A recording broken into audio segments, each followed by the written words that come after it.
I was paralyzed when I saw my wife kiss her boss at the company party, and the room full of smiles became the scene of a breakup.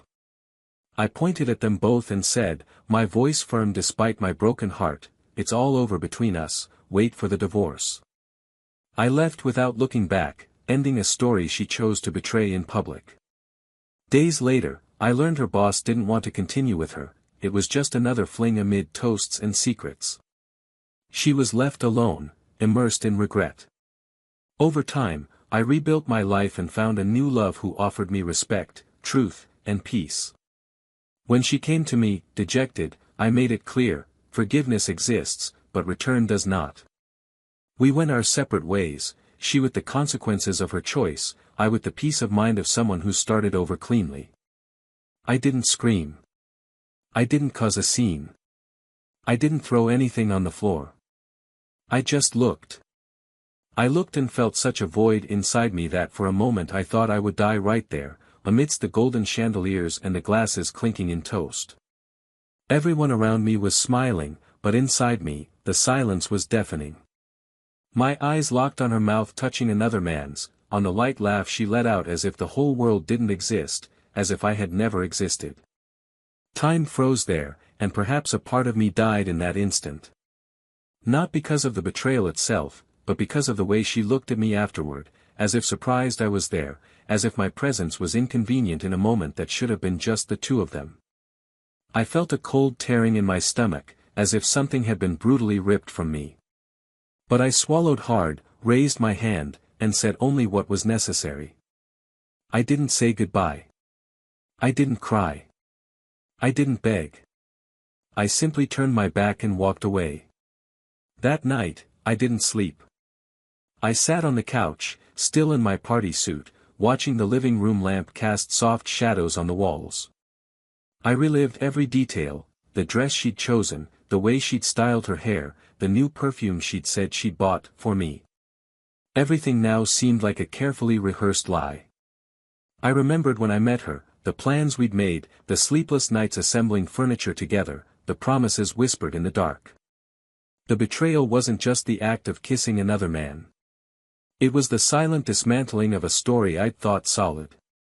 She'd begun to abandon me long before that kiss. But I, blinded by the comfort of routine, didn't want to see it. The following days were an invisible torture. Everyone acted normally, as if nothing had happened, but inside me, everything was shattered. She sent me short messages, vague questions, as if to gauge my emotional temperature. I responded only as necessary. Until she tried to justify herself. It was a mistake, she said. It was just a moment. A moment. What for her was just an impulse, for me was the end of an era. I stared at that phone with the screen lit up and felt disgusted, not only for her, but for myself for still wondering if I should respond. But I didn't. I withdrew from everything.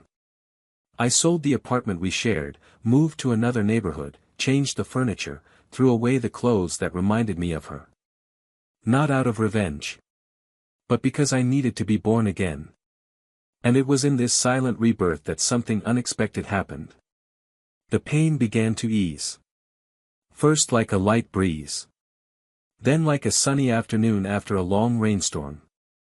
I met someone who didn't ask about my past, just listened to my silence with respect.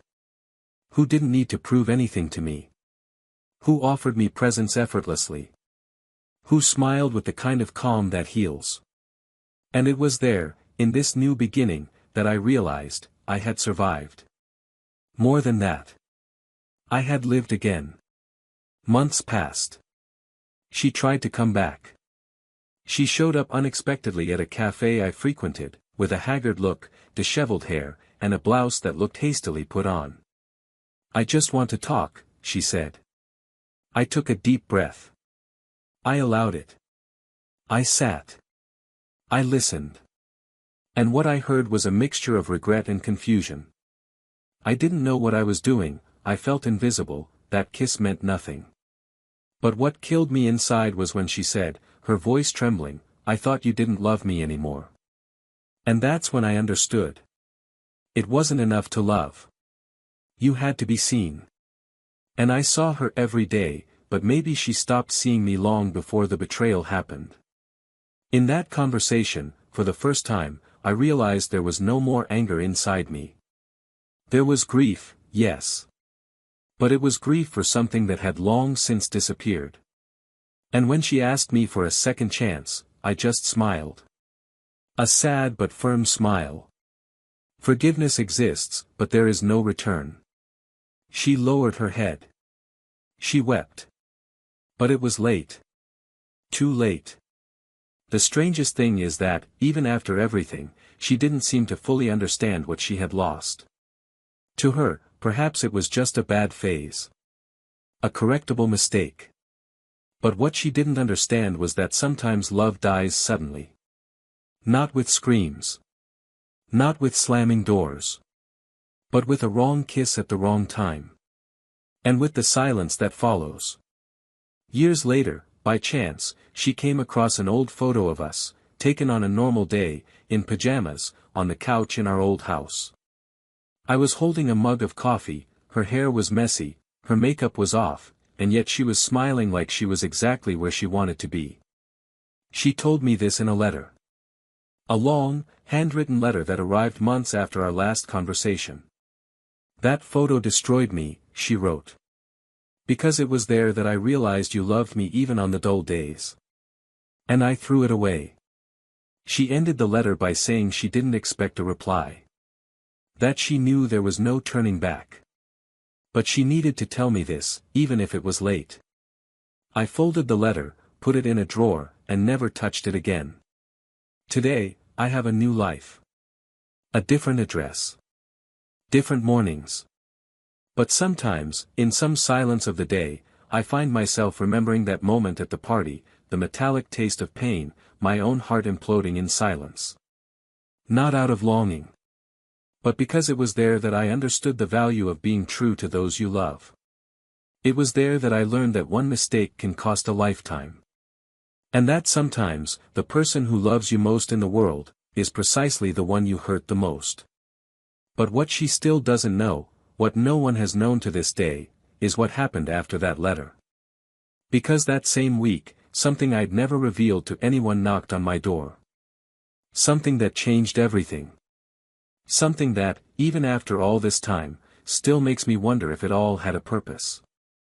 Or if it was just another painful chapter in a story that should never have been interrupted. But that part, is yet to be told. Welcome to the channel. Here, we don't romanticize betrayal, on the contrary, all our fictional stories show how wrong choices can destroy true loves and scar lives forever. Our purpose is clear, to reveal, with intensity and realism, the devastating consequences of betraying someone you love. Now settle in, take a deep breath. And get ready to hear a story shocking. Michael and Emily met so simply it seemed banal at first glance, in a cramped coffee shop where two coffees were handed to each other interchangeably and a shy glance crossed the counter. But what blossomed there wasn't rushed. It grew in silence, respecting everyday gestures, paying attention to the small details that, combined, create the solid illusion of a lifelong love. Michael was a serene, observant man, the kind who rarely raises his voice but whose actions speak volumes.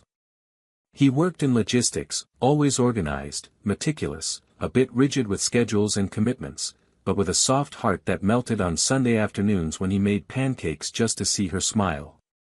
Emily, on the other hand, was pure emotion, intense, full of words, the kind who cries watching Christmas commercials and moves furniture around on impulse. She worked as a communications analyst, had a sparkle in her eyes, and a certain restlessness that sometimes beat like a strong wind against Michael's calm harbor. Even so, the two complemented each other in such a natural way that friends used to say they were the living embodiment of balance. Their apartment was modest but steeped in history. The living room bookshelf held more mementos than books, folded notes, old photographs, souvenirs of short trips, napkins with scribbled phrases and hastily written dates. Every corner of the house seemed to hold a trace of laughter, an echo of a long conversation at the foot of the bed, a smell of freshly brewed coffee mingled with Emily's perfume on rushed mornings. They had rituals so simple they became promises of permanence, the aimless nighttime strolls, the Wednesdays with wine and old movies, the habit of leaving a note on the fridge before leaving, even when the message was simply, "Don't forget the bread." Over time, routine took hold, as it does for almost all couples. Schedules no longer aligned so easily, weekends became filled with professional commitments, and long conversations gave way to weary silences. But there was still love, at least, that's what they both believed. Michael struggled to keep the small gestures alive, flowers left on the table for no reason, the constant concern to listen, to remember details of what she said. Emily, on the other hand, began to lose herself in thoughts she no longer shared so easily. There were days when she felt absent even when she was there, looking at him, smiling automatically. She saw herself in a foggy mirror, trying to remember who she was before everything, before the bills to pay, the shared responsibilities, the routine that swallowed even the purest feelings. And Michael, as much as he noticed these subtle absences, tried not to confront them, believing it was all just a phase, that love doesn't just disappear. Their closest friends noticed some changes. She smiled less in casual encounters, he seemed quieter than usual. But no one questioned anything. Because, in everyone's eyes, they were still the ideal couple. The ones who held hands even after years together, who looked at each other tenderly, who knew each other's favorite food and the type of wine that couldn't be missed on their anniversary. There was a kind of emotional fog forming between them, but neither she nor he wanted to face what it might mean. It was easier to carry on as they were, pretending everything was still the same, that there was still time to recover whatever was slipping through their fingers. Emily started working longer hours at the office. She claimed excessive demands, meetings outside of office hours, and a need to grow up. Michael supported her. He always had. He was the kind of partner who wasn't threatened by his wife's success. On the contrary, he was proud. He even cooked an entire dinner by himself the first time she got a major promotion, even though he burned the risotto and spilled wine on the carpet. To him, her achievements were their achievements. And so, when she began to change her habits, he preferred to believe it was the weight of work, the stress, the fatigue, and not a change in her feelings. They still slept in the same bed, but often with their backs to each other. They still shared the same roof, but with silences longer than conversations. Sometimes, when she was late coming home, he would sit in the living room listening to the clock tick, waiting to hear the key turn in the lock. When she finally arrived, he would smile and ask how her day was, even when her eyes told him she wasn't there. Emily, in turn, felt a tightness in her chest every time she saw him trying to hold that love together. But she said nothing. Not out of malice, but because she no longer knew how to feel again what she had once felt with such certainty. Even so, there were moments when everything seemed normal. A random morning when she woke up feeling lighter and made pancakes. A sunny Sunday when they'd wander around together aimlessly and end up laughing about some old memory. In those moments, Michael was filled with hope. He thought it was still possible to salvage everything. That all it took was a little patience, a little more time. But these moments were becoming increasingly rare. And he, though he wouldn't admit it, was beginning to feel afraid. A silent fear of losing someone who was still there physically, but increasingly distant emotionally. Life moved at a strange pace of subtle pretenses and small omissions. Emily avoided answering direct questions with long answers. Michael, for his part, avoided asking too many questions. It was as if they were walking on broken pieces, trying not to further damage what was already cracked. But no matter how hard they tried to hold on, there was an invisible tension in the air. Something that slowly built up, in the corners of their eyes, in the pauses between words, in the touches that no longer happened. It was as if they were living with a ghost, the ghost of everything they once were. Emily's work environment had also become a kind of refuge. There, she felt valued, heard, challenged, things that, according to her, were lacking in her personal life. It wasn't about ingratitude, at least, not intentionally. It was more a silent search for something she couldn't name. And Michael, although he noticed a different sparkle in her eyes when she talked about certain projects or people, chose silence. He chose to believe that she needed this to find herself again, and that later she would return whole to his arms. What he didn't know was that there were spaces inside her he could no longer reach. Even so, they continued fulfilling their roles. They went to family dinners together, posed for smiling photos, shared birthdays and holidays with the same ease as before. But deep inside each of them, there were questions that couldn't be answered. Emily was beginning to feel trapped between gratitude and boredom. Between the comfort of a stable love and the unconscious desire for something new, something that would shake her off her rocker. Michael, on the other hand, was beginning to feel invisible. As if he were being slowly erased from a story he'd helped so zealously build. But he remained there because he believed that's precisely what love was, staying. Even when the other person starts to drift away. Time marched on unceremoniously, taking with it the small sparks that once kept them alight. There was still respect, admiration, perhaps even affection. But love, the kind of love that makes your heart race and your palms sweat, seemed to be a thing of the past. And the cruelest thing was that neither of them had the courage to say it out loud. Because admitting it would be the same as destroying that structure, carefully maintained for years. It was easier to pretend. Pretend everything was fine. Pretend what they had was still enough. The day before the company party, they had dinner together. Emily said little, seemed distracted.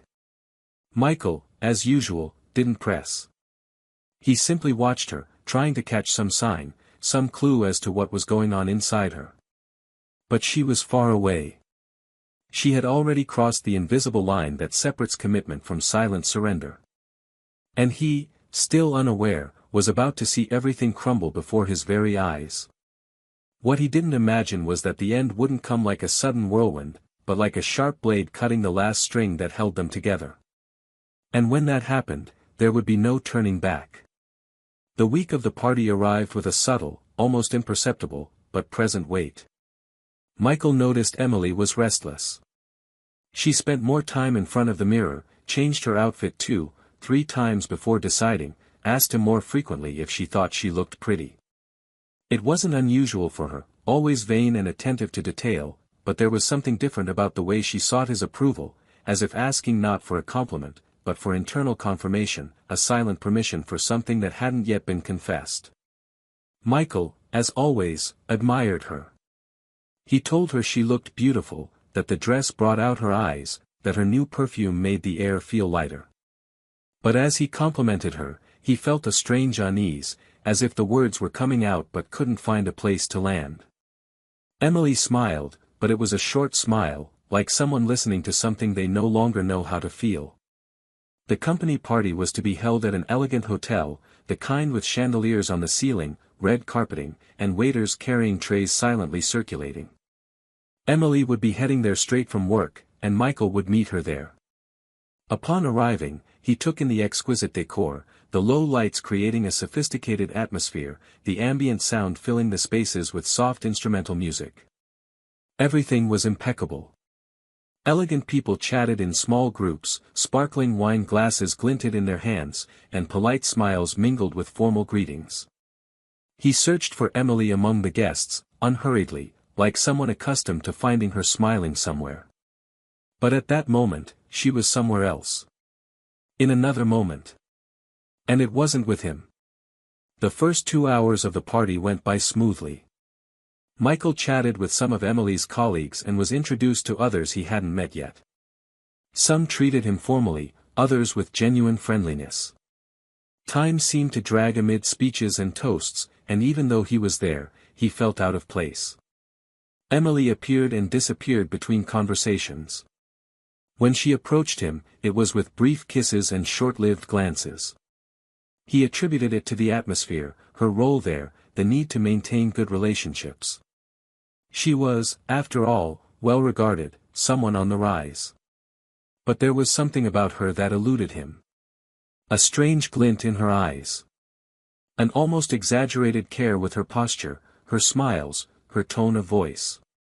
Michael tried to ignore the discomfort, convincing himself it was just fatigue, perhaps insecurity. He had always trusted her. He had always been the kind of man who believed love was enough to withstand any shock. That's when he noticed a detail he couldn't explain. Emily was talking to one of the company's directors, a charismatic, middle-aged man, surrounded by laughter and attention, but there was something in the way she looked at him that made Michael's stomach tighten. It wasn't just admiration or professional respect. It was something more intimate. Closer. A kind of surrender in her eyes he knew all too well, having seen it directed at him so many times. Emily's smile beside that man was different. Not forced, but filled with a care that suddenly seemed cruel. Michael looked away, trying to rationalize, trying to convince himself there was nothing there. But something inside him was already beginning to break. Later, during one of the evening speeches, Emily wandered away. Michael, on impulse, decided to look for her. He crossed the room, dodging the conversation, and discreetly climbed a small staircase that led to a mezzanine, where several smaller rooms had been opened for relaxation or private conversations. And it was there, the moment he turned one of the corridors, that time stood still. There was no scream. There was no sound. Only the image. Emily was with the director. His hands were on her waist, his lips pressed against hers, as if nothing else existed. The scene was clear, raw, impossible to misinterpret. It wasn't a stolen kiss. It wasn't a quick slip. It was a surrender. Michael froze. The world around him seemed to disappear, as if sound, light, the ground, everything, had been swallowed by a silent pain that began in his chest and spread like poison. He didn't move his feet. Only his eyes. And when Emily saw him, the shock was immediate. She jerked back in a sudden reflex, her face draining of color, her smile fading in despair. The director also stepped back, adjusting his jacket with the calm of someone who already knew this could happen. Michael said nothing for the first few seconds. He just stared. His gaze held a silence so heavy it seemed to crush the air in the room.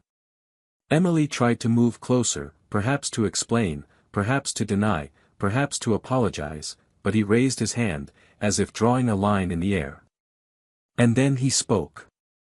His voice didn't tremble. There was no scandal. Just one sentence, spoken firmly, as his heart bled inside. It's all over between us. Wait for the divorce. He turned and walked toward the exit with heavy but firm steps. He didn't look back. He didn't want to see explanations. He didn't want to see tears. He didn't want to see pleas. What he saw was enough. And it hurt. It hurt like nothing had ever hurt before. But even torn apart, he knew, there was no going back. The hall, until then full of lights and joy, now seemed like an empty frame. He walked through that place as if in another world, indifferent to the looks, the laughter, the conversations that still took place. Inside him, everything was already silent.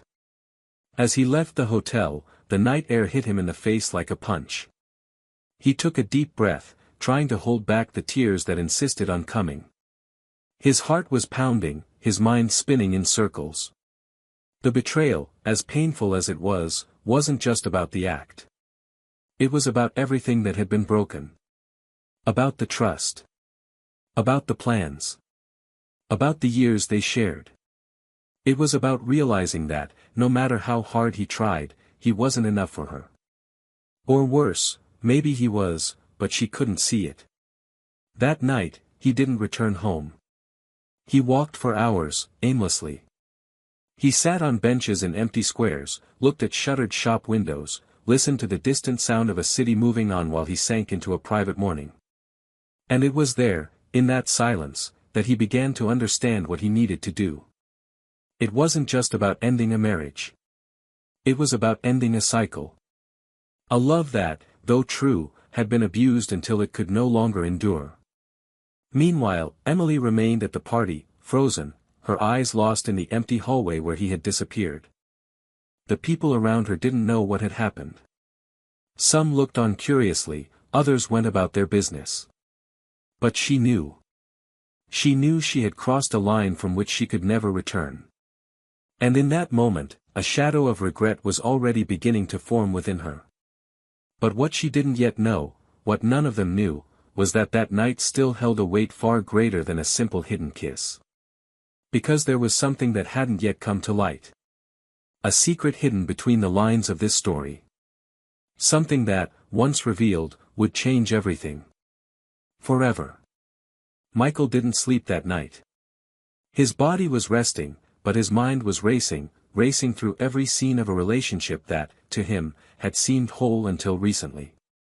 Even though the signs were there, even though the silence between them had been screaming for some time, he never thought he would be struck like that, so coldly, before so many eyes, as if there was no longer even a shred of shame between them. There was a metallic taste stuck in his throat, a lump that wouldn't go away, and a constant echo of that phrase he himself had said so firmly, "Wait for the divorce." He repeated it silently as a reminder, as a necessary final point. And yet, inside, everything was noise, everything was shrapnel. In the following days, Emily tried to contact him, without success. Michael hung up the phone at the sight of her name, ignored messages, and avoided any reminder of her in the apartment. He had already packed his things, some more angrily than others, folding clothes with the care of someone who, deep down, still wished this were just a nightmare. But he knew it wasn't. The pain was too real to be fantasy. And it was only after a week of complete silence that Emily appeared at the apartment door. She was visibly haggard, with dark circles under her eyes, a face that seemed to have aged days in just a few hours. He opened the door without a word. He let her in, not because he wanted to hear her, but because he no longer had anything to fear. Everything that could hurt, had already hurt. She paced the room in silence, taking in the spaces as if they were living memories. She sat in the armchair where she usually read, holding her hands in her lap, unsure where to begin. Michael remained standing, watching, waiting. When she finally looked up, there was a hesitation he didn't recognize. She seemed smaller, stripped of the haughtiness she'd carried lately. She said there were no excuses. That she knew what she'd done was unforgivable. That she wasn't there to ask for a return, but to explain. Michael, his voice dry, said he didn't want an explanation. That what he'd seen was enough. But she insisted.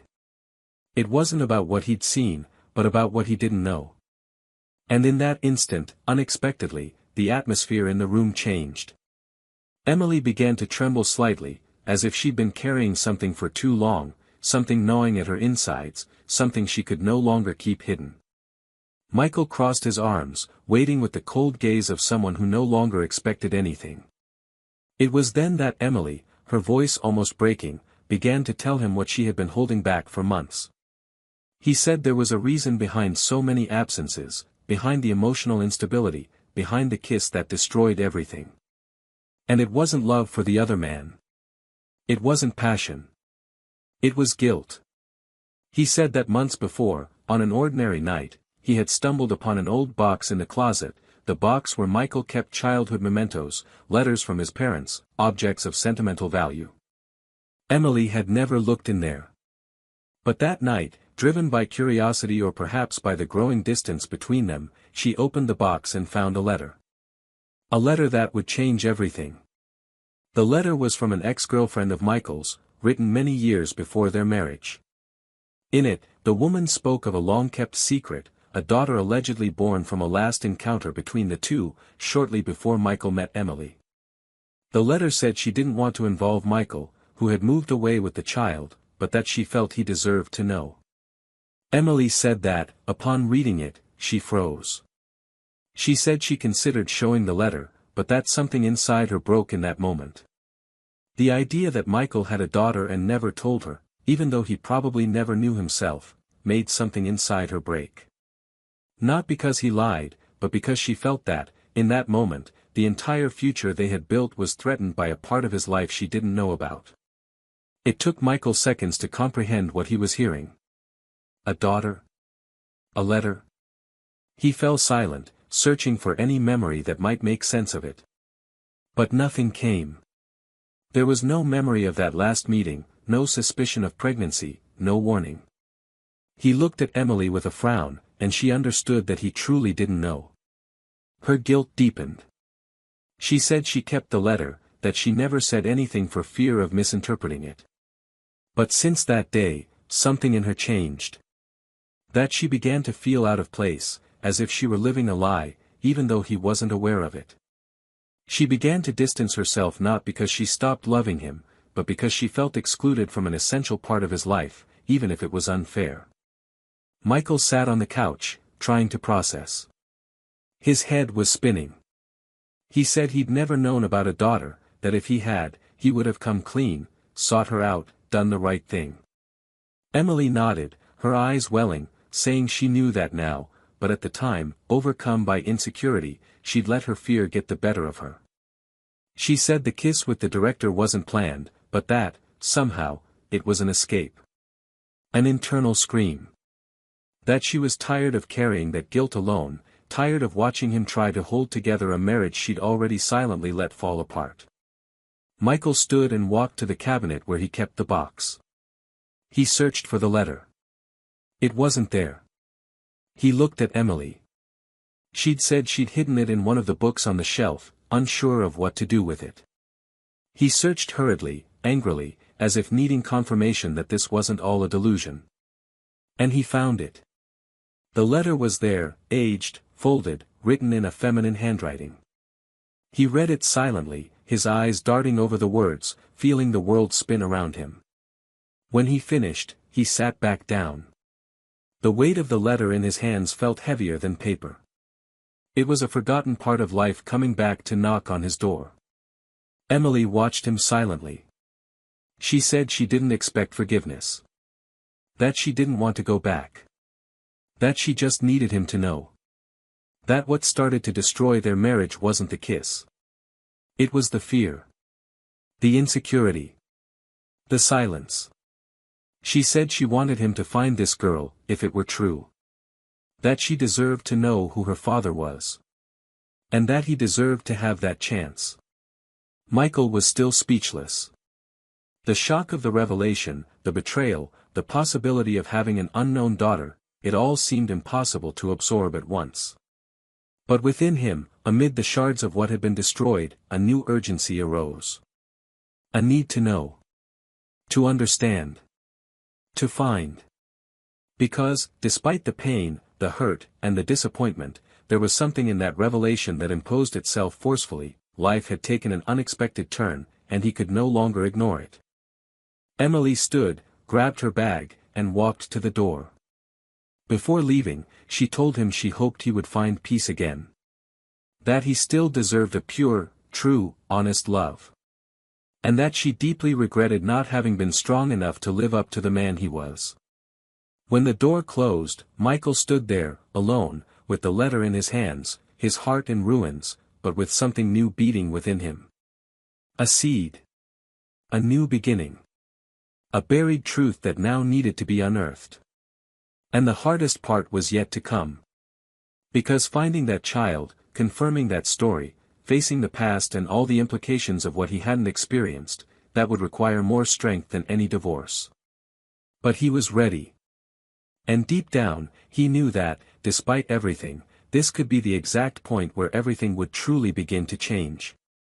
Michael put the letter away with trembling hands, folding it with careful precision, as if every line written there might crumble with the slightest movement. The revelation weighed more heavily than any betrayal. It was the kind of truth that transforms not only the vision of the past, but the course of the future. His body felt numb, as if he hadn't yet fully grasped the full extent of it. Emily was gone, the door had closed hours ago, but the apartment still carried the scent of her perfume, now mingled with the yellowed paper of the letter, like a physical reminder of everything that had been buried for so long. Michael spent the night sitting in the armchair, staring into space, the text repeating in his head in cycles, "You have a daughter, she was born days after our last conversation. I left, but she has your smile." Those words echoed like a call, a presence he never knew existed, but which now filled every space of silence. The next morning, Michael began his search. He told no one. He didn't involve lawyers or friends. He knew this journey needed to be undertaken in his own time, with discretion and respect. The woman who wrote the letter was named Sarah, and there was a faint last name at the bottom edge of the paper. It wasn't much, but it was enough. He began by sifting through old email archives, remembering a city she mentioned moving to many years ago, and, with some research and luck, finding a dental clinic with the same name. Sarah was a dentist. She was there. She still used the same last name. He felt his chest tighten, not with fear, but with anticipation. He didn't know how she would react. He didn't know if she had gotten married, if she had told her daughter, if that letter was an impulse or a calculated confession. But he needed to know. He could no longer live with this new emptiness that had emerged. The following week, he traveled to the city. He carried the letter folded inside his wallet, like a lucky charm. He had no clear plan, just the desire to be truthful. The office was small, discreet, on a quiet street. When he entered, the scent of eucalyptus and the neatly stacked magazines almost made him give up. But his name was called before he could return. Sarah entered the room with the same expression he remembered, but there was a new maturity in her face, and in her eyes, something between surprise and guilt. She said nothing when she saw him, just slowly pulled out her chair. Michael stared at her for a few seconds, silent, and then took the letter from his pocket. He placed it on the table. She didn't touch it. She didn't need to. Her name's Sophie, Sarah said quietly. She's 17. She's a senior in high school. I've always wanted to meet you, but I couldn't handle it. I thought it was best to spare you, but it never happened. The guilt never went away. Michael just nodded. He had nothing to say.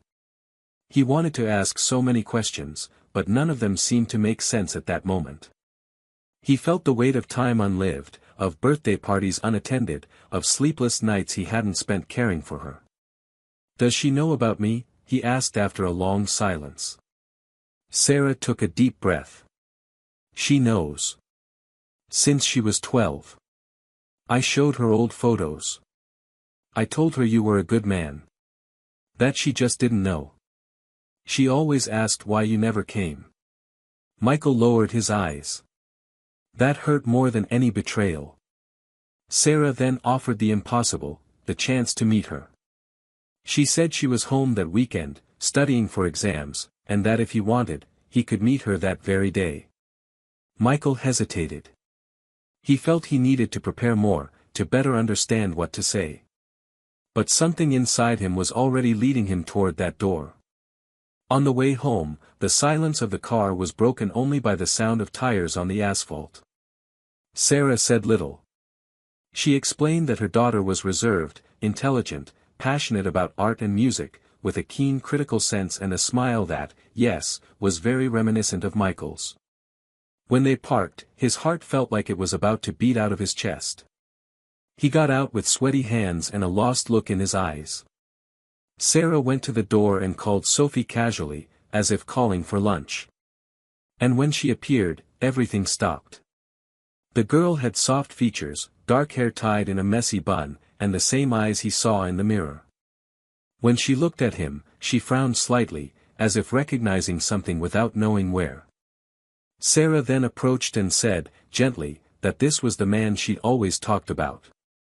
Sophie said nothing for a few seconds. She just stared at him. And then, unexpectedly, she smiled. A small, restrained, but genuine smile. Michael felt his whole body shiver. He said, "Hi," with a crack in his voice and introduced himself, even though he knew she already knew his name. Sophie extended her hand, and he took it lightly, as if afraid of breaking something too precious. The conversation was shy at first. They talked about simple things, books she liked, the course she was considering, how he had met her mother. Michael tried not to cry, but at times, the emotion was inevitable. Sophie was gentle but firm. At one point, she asked why he never showed up. He explained, without defending himself, that he never knew. That the letter had only reached him days ago. That if she had known, he would have done everything differently. She nodded. Said she understood. And in that moment, he knew that her forgiveness was not his right, but an immense gift. The meetings continued. Michael began traveling every weekend to see her. Little by little, they built a relationship based on raw truth, without lies or attempts to fill lost time. He was there now, and that was what mattered. Sophie showed him drawings she'd done, college projects, guitar compositions she'd never played for anyone. Michael listened to everything as if receiving a miracle in the form of details. He never thought that, after so much chaos, he would find such a profound kind of love in something so new. Emily learned of the reunion through a mutual acquaintance and decided to seek him out. Not to interfere, but to see him. When she showed up at the coffee shop she knew he used to hang out at, she found a different man. There was something in his eyes she hadn't seen in years, peace. Michael greeted her respectfully, but without longing. She said little, but observed a lot. She said she'd heard about Sophie and just wanted to congratulate him. She said she hoped he could experience this with all the intensity he deserved. Michael thanked her. There was forgiveness in his eyes, but there was no more room. Emily understood. And she left for the last time. Later that night, Sophie and Michael walked together down a street lit by yellow lights. They talked about everything and nothing. At one point, she stopped, looked at him, and said, "I don't know what you were before, but I like who you are now." Michael smiled. He told her that everything he needed to hear was right there, in that sentence. And that even though he had lost so much, if he gained just that moment, it would have been worth it.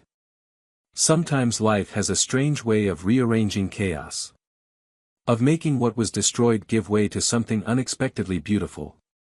Michael never forgot what he went through, but he doesn't carry bitterness. He carries memories. And a new name to call his family. Sophie became his bridge to what could have been, but also his anchor to what still could be. Pain gave way to purpose. And the silence that once consumed him is now filled with the simplest and most powerful sound in the world, the laughter of the daughter he never knew he had, but who now he would never let go. In the days following the revelation and his encounters with Sophie, Michael immersed himself in a new rhythm of life that was still taking shape.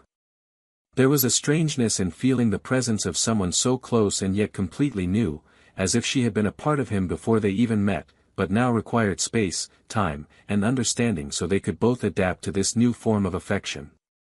Visits became frequent, no longer with the weight of a mission or a reckoning with the past, but with the lightness of two worlds that, despite having been deprived of each other for so long, were willing to meet. Sophie was observant, discreet, and possessed a sense of sweet irony that broke the ice in even the most delicate conversations. Michael listened to her with attention bordering on devotion, trying to assimilate every fragment of her life as if each detail were a missing piece of a puzzle he never dreamed he would put together. Over time, she began to ask about his past. Not with accusations or demands, but with genuine curiosity. She wanted to know what kind of man he had been before he knew of her existence, what his tastes were, his flaws, the fears he faced, and the loves that shaped him. Michael, for the first time in years, spoke about everything fearlessly, without hiding the ugly parts, without trying to appear perfect. He talked about his marriage, the mistakes he made, the struggle to maintain a relationship where love was no longer enough. He talked about the pain of being betrayed, the silence that consumed his nights, and the emptiness he felt when he realized he had given himself completely to someone who chose a different path. Sophie listened without judgment. She simply absorbed. And in the end, she said she was grateful he hadn't given up on love. These words, simple but loaded with meaning, made Michael feel something he hadn't experienced in a long time: dignity. Not a false sense of pride, but the dignity of someone who has gone through chaos and managed to emerge whole, even if in different pieces than when he entered. Meanwhile, Emily continued on her lonely path. Not because everyone had abandoned her, but because she herself, over time, had drifted away from everything that connected her to what truly mattered. The betrayal wasn't just the end of a marriage, but the rupture of her very identity. She tried to move on, tried to rebuild her life, but the bonds created by impulse and guilt couldn't withstand reality. The man she'd crossed the line with that night disappeared weeks later, as if the episode had never meant anything. And perhaps it hadn't. The eyes of those around her became more cautious, the invitations diminished, and her own self-image gradually fragmented, until the reflection in the mirror began to seem strange. For the first time, she understood that losing someone wasn't the worst fate. The worst was realizing she'd lost herself in the process. She tried to seek redemption in discreet ways. She wrote letters she never sent. She visited places that had marked her old relationship, trying to relive feelings that now seemed distant. On one of these silent trips, she crossed paths with Michael's mother, who greeted her with a cold wave, without approaching. In that moment, Emily felt more than rejection, she felt the absence of the home that had once been hers. An absence that weighed more heavily than any loneliness. She wanted to apologize, but there was no longer room for it. Time, relentless, didn't give her the chance to make amends. What she had now was only the memory of what had once been built with such care and abandoned out of impulse, fear, and confusion. Michael, on the other hand, was beginning to allow himself new experiences. He still didn't speak of love, but little by little, Sophie's presence took him to inner places he'd forgotten existed. One random weekend, she introduced him to a literature teacher who taught writing workshops for teenagers, a sweet woman with a low voice and precise words, who listened to him with genuine attention and looked at him with a disconcerting calm. Her name was Claire. Their encounters began casually, with conversations about books and music, but soon the silences between conversations became more comfortable, more intimate. There was no rush, no need to prove anything. There was only the feeling that being with her was simple, light, and deeply honest. With Claire, Michael didn't hide his pain. He spoke openly about everything, about the daughter he'd discovered late, about the collapse of his marriage, about the anger he no longer felt, but which left scars he was still learning to accept. Claire didn't try to heal anything. She just listened, smiled, and said that wounds don't define us, but show where we've been. Sophie sensed this closeness and, instead of feeling uncomfortable, rejoiced. She saw a genuine transformation in her father. And for the first time, she felt there was room for her in every part of his life. The three of them began to build, without grand plans or definitions, a new configuration of affection. It wasn't a traditional family, it wasn't an idealized fresh start. It was real. And that was enough. Still, the moral dilemma of everything that had happened continued to simmer inside Michael. Not in the form of resentment, but as a constant questioning of human decisions and their consequences. Sometimes, on lonely nights, he wondered if he would have acted differently if he had known about the letter earlier. If she would have borne the pain of betrayal with more compassion if she had known the weight Emily carried in silence. But soon after, he remembered that secrets kept out of fear also destroy. That love, no matter how strong, cannot survive omission. And that everyone, at some point, chooses their path, and must face the fates those choices bring. Sophie, for her part, also faced her own dilemmas. Knowing that the life she knew had been built on the absence of a father who never knew she existed was confusing. While she rejoiced in the present, there was a silent revolt against everything that was left unlived. But by observing Michael's genuine effort to be present now, to reclaim time with respect and love, she learned to forgive the past. Not because he deserved it, but because she deserved to move forward without carrying the anger of a history that wasn't her fault. Over time, the two created their own traditions. Picnics in the park on Sundays, good morning messages accompanied by quotes from books, and short videos he sent showing dishes he tried to cook, always with questionable results, but which generated good laughs. Emily, upon learning of Michael's closeness to Claire, felt a mix of emotions. It wasn't jealousy, nor envy. It was the realization that he had moved on. That the man she once had by her side now belonged to a world where she was no longer welcome. This drove her even deeper into herself. And on a rainy night, alone in the apartment that now seemed too big, she wrote a final letter. Not to ask for his return, not to explain again, but to say she regretted not having understood what she had before she lost it. That she now understood that love isn't about fleeting intensity, but about permanence through the difficult days. And that she sincerely hoped he had found the peace she herself had never been able to give. The letter was left at the door, unsigned, but Michael knew it was from her the moment he read the first line. He didn't answer. Not out of pride, but because he understood that some goodbyes need to be silent so they don't hurt again. He put the letter in a box next to the other, the first, the one that had changed everything. And he looked at them as if he understood that the past never disappears, but can be placed in a place where it no longer hurts, only teaches. Sophie entered the room at that moment, asking if he wanted to see a short film she had edited for art class. Michael smiled, said yes, and sat next to her on the couch. Claire would arrive later with apple pie and a new book of poetry for them to read together. The evening promised to be peaceful, perhaps ordinary. But Michael knew, deep down, that there was something extraordinary in the peace he felt now, the peace of someone who has gone through pain, faced emptiness, and chosen to live truthfully. There was still much to heal, much to build, but for the first time, he didn't feel trapped by what he lost. He felt guided by what he found along the way. And soon, I would understand that the true ending of a story isn't when everything ends, but when you have the courage to start over completely. The days began to take on softer contours, and time was no longer marked by absences, but by encounters that filled the present. Michael was increasingly present in Sophie's life, subtly, without invading, but also without hiding. Their relationship gained maturity, complicity, and that intimacy that only arises between people who consciously choose to rebuild themselves together. They didn't try to make up for lost time, because they both knew it would be futile. There was nothing that could rewrite the missing years. But there was a daily choice not to waste another second.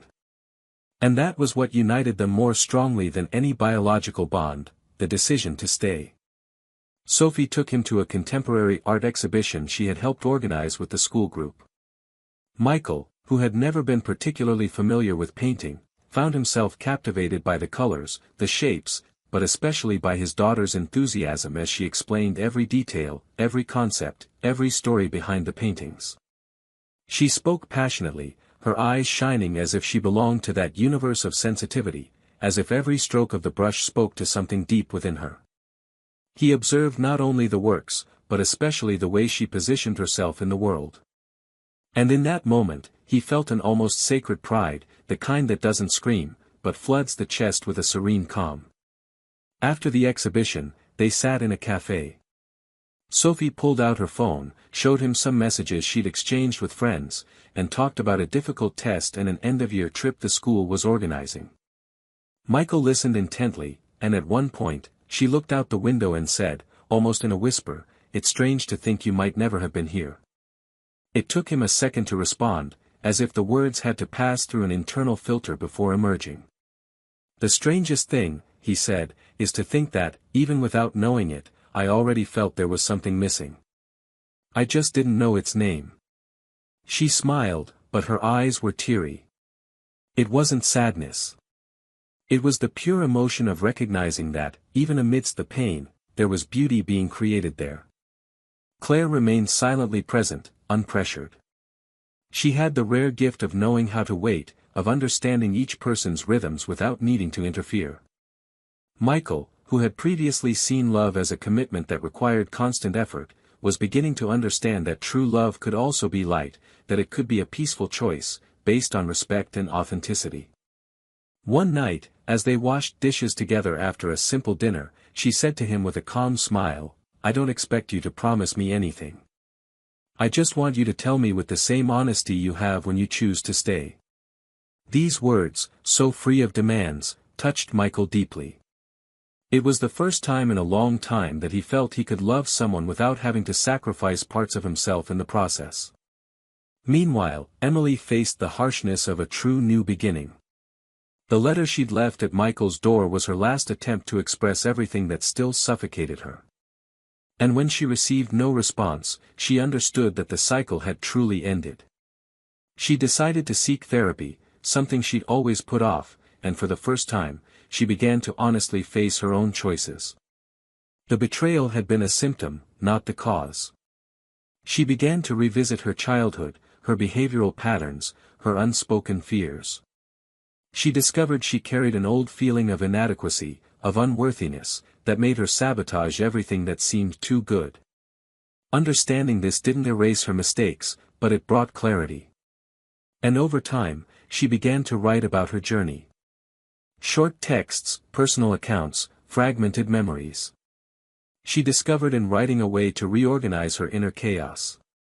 And even if she never had the chance to fix the past, she could at least avoid repeating it. Months later, Sophie invited Michael to a special event at school. She was receiving an award for a short film she produced with her classmates, based on real-life accounts of loss and reconciliation. It was the first time Michael had seen something so personal from her in a public setting. When the video began, the silence in the room was thick. The story subtly told the story of a teenager who discovers her mother's secret and, amidst emotional turmoil, reunites with the biological father he never knew existed. The lines were symbolic, the characters nameless, but for Michael, each frame was like a mirror. At the end, as the credits rolled, Sophie remained motionless in her chair. Michael took her hand, squeezed it gently, and simply said, "Thank you for letting me into your story." She smiled, wiping her eyes discreetly. "You were never outside of it, you just didn't know it." After the event, Claire joined them for a simple dinner. It was the first time the three of them had been together in public as anything approaching family. There was no ceremony. There was no formal introduction. But the way Sophie looked at Claire and the way she responded carefully revealed an implicit understanding, an acceptance that didn't need to be spoken aloud. Michael watched with gratitude in his heart. He had learned to appreciate these small gestures that, when added together, carry the weight of a lifetime. During a walk in a quiet park, Sophie asked Michael if he was thinking about having more children. The question took him by surprise, not because of its content, but rather because of its spontaneity. He replied that, at that moment, it wasn't in his plans, but that he had learned to never say never. Sophie laughed and said that if that ever happened, she would like to be the most present big sister in the world. Michael felt a lump in his throat. Not because of desire, but because of what it represented. She accepted him completely. With his broken history, his flaws, his losses. And yet, she chose to walk beside him. Time passed slowly, and Michael began to consider something he had never done sincerely, forgiving himself. Not for mistakes he had made directly, but for the times he had shunned himself, remained in fear, silenced feelings because he believed love meant enduring everything. With Claire, he learned that love is also freedom. With Sophie, he learned that love can blossom even after long winters.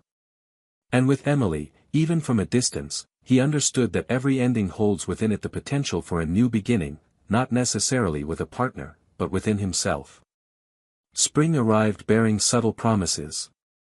The mornings seemed lighter, the days longer, and there was a new cadence to Michael's walk. One Saturday, he woke early and made pancakes. It was an old tradition now taking on a new flavor. Sophie would be arriving shortly, and Claire would stop by for lunch. For the first time in years, he found himself humming softly as he set the table. It wasn't euphoria. It was contentment. A serene form of happiness, rooted not in illusions, but in lived and overcome truths. As he set the dishes on the table, he glanced out the window and saw Sophie approaching through the gate. She carried a bag of books and a carefree smile. Claire followed close behind, waving. Michael opened the door, and for a second, the entire past flashed before his eyes, the highs, the lows, the chasms, and the bridges. But in that instant, he knew with indescribable clarity that he was exactly where he was supposed to be. There were no more unanswered questions. Just a story that, despite having begun in pain, was being written with the rarest ink of all, that of true reconstruction. And deep down, even without saying it out loud, he knew this wasn't the end. It was the beginning of a new narrative, one he would choose to live with alert eyes, a clean heart, and the knowledge that love, when true, doesn't have to be perfect. It just has to be real. It was strange how life, even after so many ruptures, found silent ways to stitch together what remained. Months passed, and the routine that had once been characterized by rebuilding finally became a full life.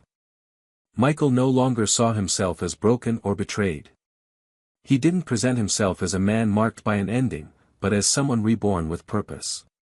His connection with Sophie matured organically, transforming into a deep bond, guided by trust and presence. They weren't constantly trying to fill the voids of the past, but rather celebrating the fact that, against all odds, they had managed to find each other in time to write a new story. Claire, with her gentle and firm presence, carved out a space for themselves by their side without needing to be asked. She was the kind of person who didn't force anything, but who sustained everything. The three of them created a kind of home that didn't follow conventions, but offered exactly what each needed: freedom, respect, and love in the form of conscious choice. One Sunday, they were sitting in the garden of the small house Michael now called home. The flowers around them seemed to breathe with them, and the breeze rustling the leaves brought a kind of peace that couldn't be bought or described, only felt. Sophie read aloud from a book while Claire jotted down ideas for a new writing project. Michael, his bare feet touching the grass, simply watched. It was one of those rare moments where nothing needed to be said because everything was complete. There was silence, but not absence. There was space, but also closeness. It had passed, yes, but it no longer weighed as heavily as before. Now, it was just part of the path that had led them here. In another part of the city, Emily stared at her reflection in the mirror of a small studio where she taught writing workshops. After a long time away from the world, she decided to transform her pain into a learning tool. She wrote short texts, full of painful truths, and guided other women who had also lost themselves. Some days she still felt the shadow of what she had let slip. Remembering Michael no longer brought her hope of reunion, but rather the awareness of what it meant to lose someone who gave you everything. Some nights, she dreamed of her old house, of calm Sundays, of the comfortable silence that had once seemed dull. But when she woke, she took a deep breath and remembered that time is unforgiving, and that some choices leave scars that never fade. Her punishment was never loneliness, but belated lucidity. And living with that required a different strength, one she began to cultivate in silence, day after day. The turning point came when Sophie, now 18, decided to organize an exhibition of her most personal works, paintings, videos, and texts that portrayed the emotional journey of rebuilding between father and daughter. He invited Michael and Claire to be part of the creative process. And, to everyone's surprise, he also included a text signed by Emily. It was the letter that had never been published, but which Sophie read one day hidden among books. She included it in the exhibition as a way to show that stories don't have just two sides, and that understanding human motivations, even the most flawed, is also part of healing. Michael was silent as he read the text on the gallery's white wall. He didn't cry, he didn't smile. He just felt. And alongside Claire and Sophie, he walked through the works as if recognizing his own soul scattered in aesthetic fragments. On the same night of the exhibition, Claire, for the first time, spoke about the possibility of moving to another city. She had received an offer to coordinate a literary project at a prestigious university. She expected hesitation, perhaps even resistance, but Michael took her hand and said he wanted to go with her. He said he no longer had roots where there was no living history. That what mattered was being with her, and that Sophie would always have a place with them, wherever they were. Sophie hugged them and said it didn't matter where they were physically, because everything essential had already been planted and would flourish in any soil. The following months were spent preparing. Moving, goodbyes, and new beginnings. At the last dinner before the trip, Sophie prepared a surprise, a video with footage of the three of them, everyday moments no one imagined would be saved, laughter in the car, mistakes in the kitchen, conversations about nothing, and looks that said it all. When the video ended, she said with a broken voice that, even after losing a father for so many years, she felt like the luckiest daughter in the world. Michael said nothing. He simply hugged her with an intensity that required no words. Claire, beside him, watched with full eyes. There was completeness there. A cycle had ended. On the other side, Emily watched the recording of the exhibition Sophie had sent her. She cried alone, sitting in the studio chair with the lights off. Not just out of regret, but out of gratitude for being included even though she didn't deserve it. She sent Sophie a final message saying she was proud of her and hoping she would continue writing stories that saved people, as she herself had been saved. Her response was simple: "Thank you for giving me the chance to know my father." And so, with bonds redefined and scars accepted, life went on. Michael and Claire moved in and opened a small cultural center where they welcomed people for workshops, readings, and deep conversations. Sophie visited frequently, bringing new creations and stories from her journey through film school. Emily, for her part, began publishing on a blog that grew over time, being read by thousands of women who saw in her a voice of redemption and courage. Each followed their own path. None of them emerged unscathed. All bore scars. But each scar became a narrative. Pain became impulse. Loss became choice. And love, when finally found in its most sincere form, needed no promises or guarantees, just the decision to stay. Now tell us in the comments, what did you think of this story? What part resonated with you the most? Your opinion is very important. And if you've made it this far, subscribe to the channel and activate the bell so you don't miss any future exciting stories like this. This story is a stark reminder of how betrayal can destroy not only a relationship but an entire family structure, leaving deep wounds that time doesn't always heal. It shows us that trust, once broken, isn't rebuilt with apologies, but with truth, presence, and a lot of time, and yet, sometimes it never returns. Betrayal isn't a stumbling block, it's a choice. And every choice carries a price. This channel does not in any way support any kind of betrayal. Here, we believe in the value of loyalty, true love, and the real consequences of our decisions. Until the next story.